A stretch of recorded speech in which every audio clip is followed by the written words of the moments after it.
We stand on the shoulders of those who laid the groundwork for us. They saw the need for an organization for black dentists. They overcame the atrocities of Jim Crow. And because of them, today, we are a legacy of leadership, a tradition of service. We are the National Dental Association, celebrating 100 years of greatness.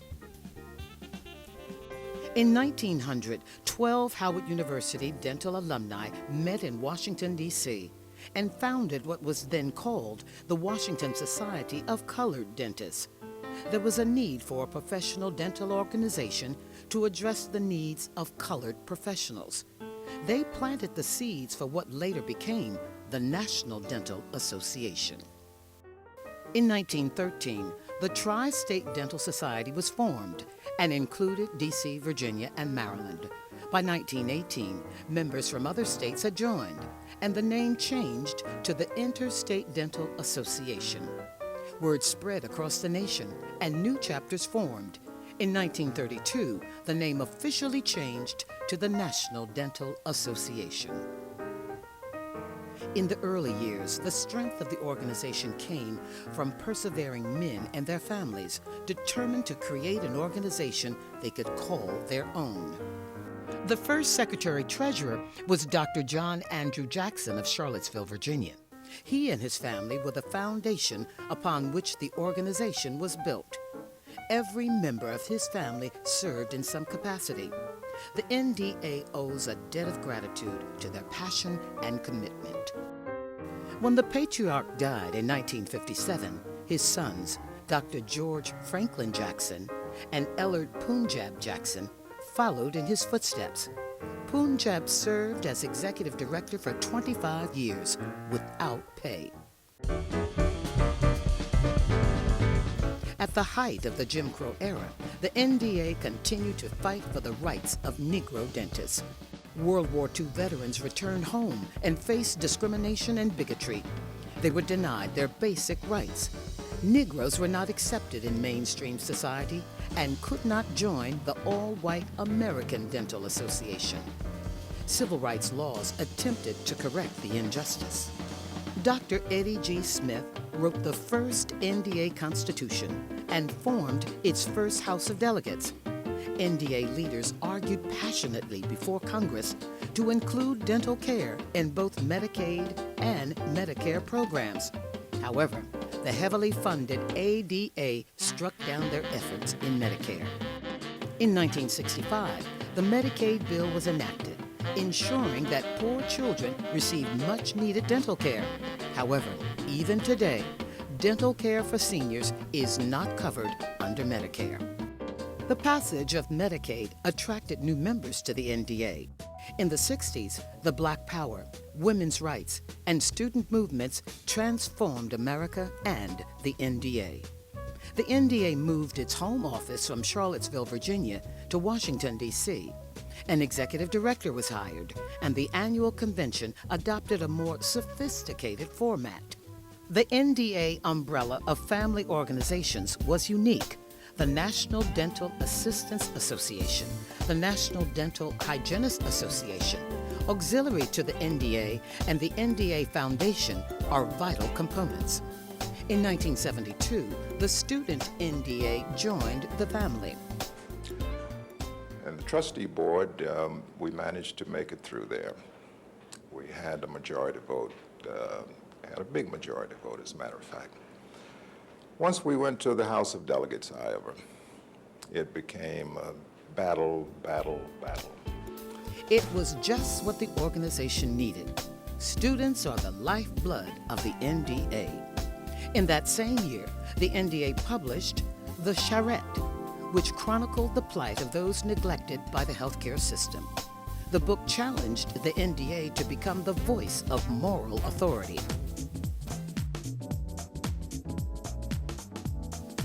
Throughout the 1980s and 90s, the NDA raised its profile. In 1989, Colgate-Palmolive and the NDA became partners. Colgate has provided funding for dental research and millions of dollars in scholarships. In 1993, the NDA Women's Health Symposium was formed to address the needs of women and to honor their achievements.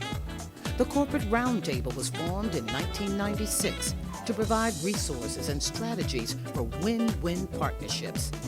Henry Schein Incorporated, a founding member, has been another dedicated partner, contributing to NDA growth and progress.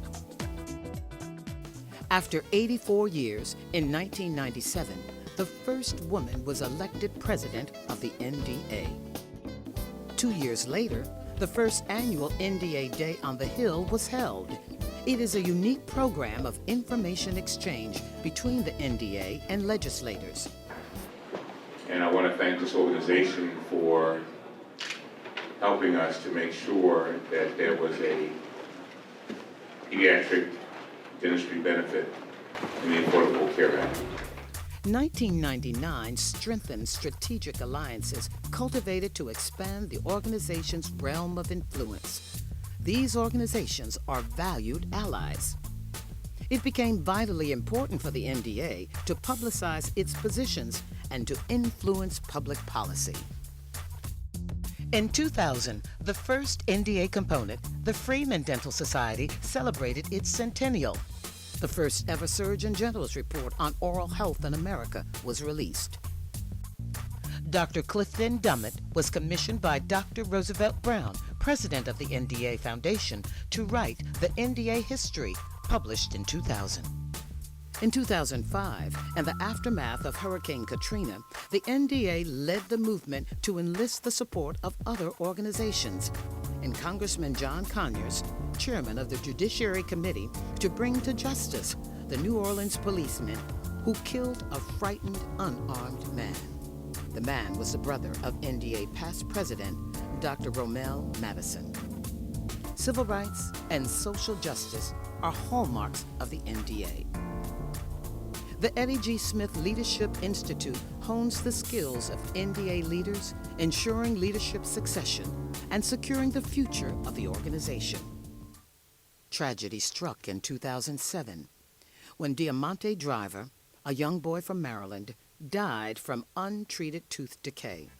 Local NDA dentists galvanized and with state, community, and corporate support created a project in his memory and purchased a mobile dental unit. The death of Diamante was a call to action.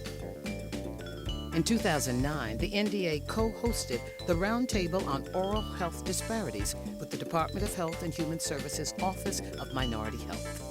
The session exposed health disparities and vulnerable communities to an audience of the nation's most prestigious organizations.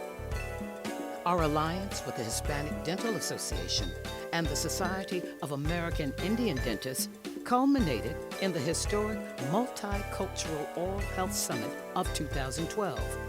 The groups pledged to work together to improve health in communities of color and all underserved communities. Community service is a cornerstone of the NDA. In 2012, the NDA and Philadelphia's New Era Dental Society accepted an invitation from media giant Tom Joyner. Good health starts with oral health, and so it's a natural fit. The impact of women leaders has changed the landscape, and they are leaving their mark. The NDA's $1 million Centennial campaign establishes an endowed scholarship fund and increases support for local programs such as the NDA Health Now, a national grassroots mobile health project that expands and takes to scale the Diamante Driver Dental Project. For the past 100 years, the National Dental Association has been leading the way for dentists of color to provide quality oral health care for the underserved and underrepresented. The National Dental Association, a tradition of service, a legacy of leadership, making a difference in the lives of millions.